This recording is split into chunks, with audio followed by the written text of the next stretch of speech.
You have to sort that out. That's what happens to Ellis when she goes down the rabbit hole, right? She meets the Red Queen. And the Red Queen is always running around. Off with their heads, off with their heads. And she says, in my kingdom you have to run as fast as you can just to stay in the same place. We treat people who have post-traumatic disorder or symptoms of post-traumatic disorder.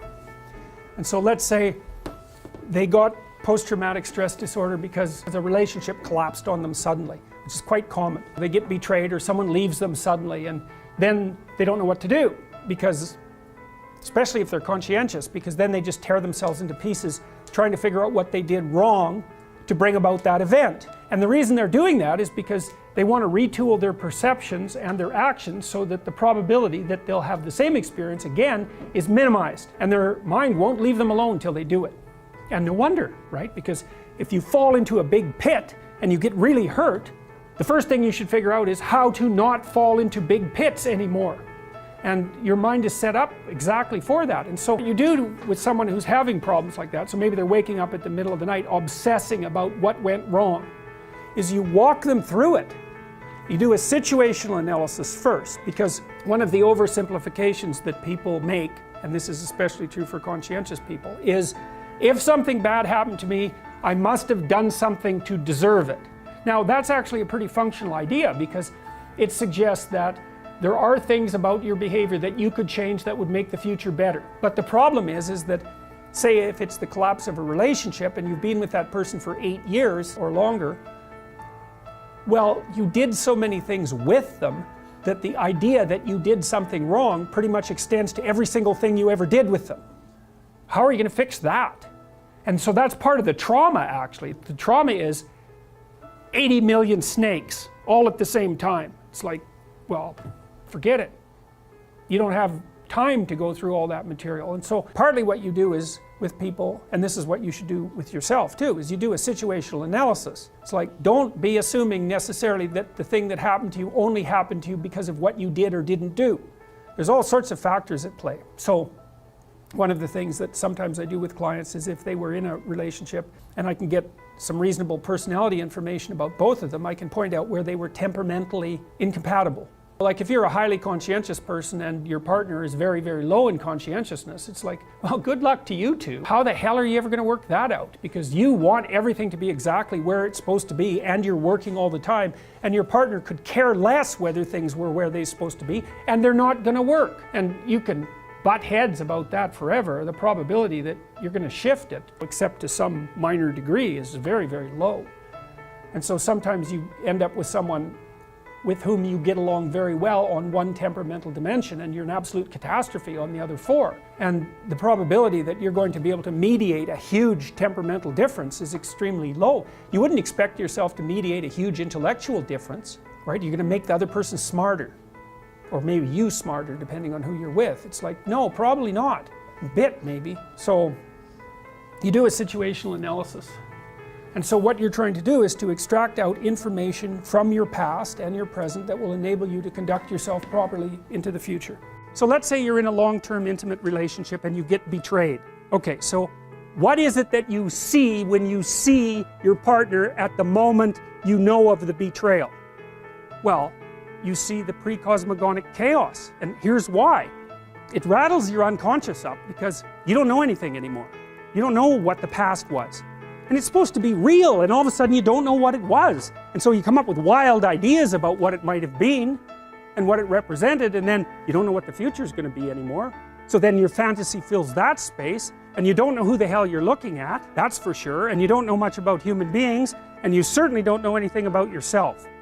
And so all of a sudden, not only is everything in chaos inside your mind, but everything is in chaos in your world. And it actually is, and there's no telling the difference between those two things. And so then you're just shattered.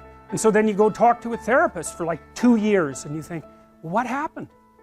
What was the reality?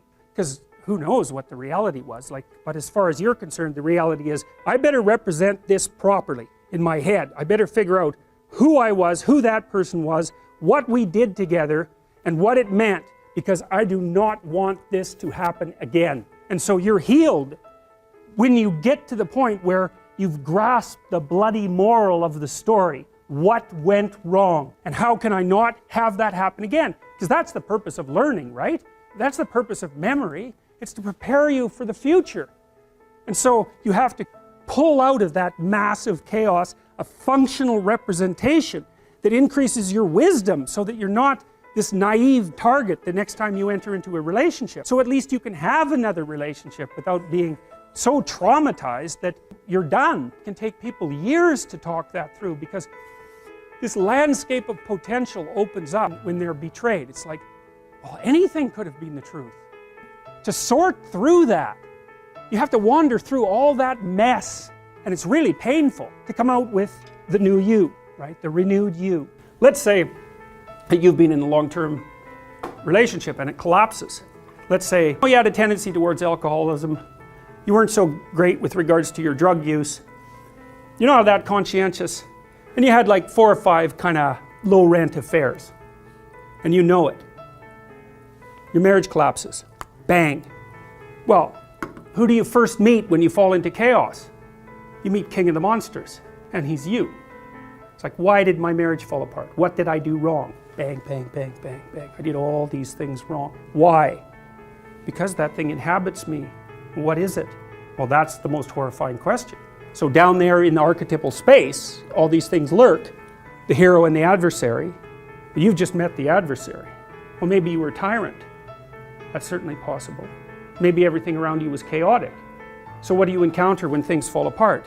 You encounter the adversary, you encounter the tyrant, you encounter the catastrophe of nature, and you encounter the dragon of the chaos. And they're all intermingled. You have to sort that out. That's what happens to Ellis when she goes down the rabbit hole, right? She meets the Red Queen. And the Red Queen is always running around.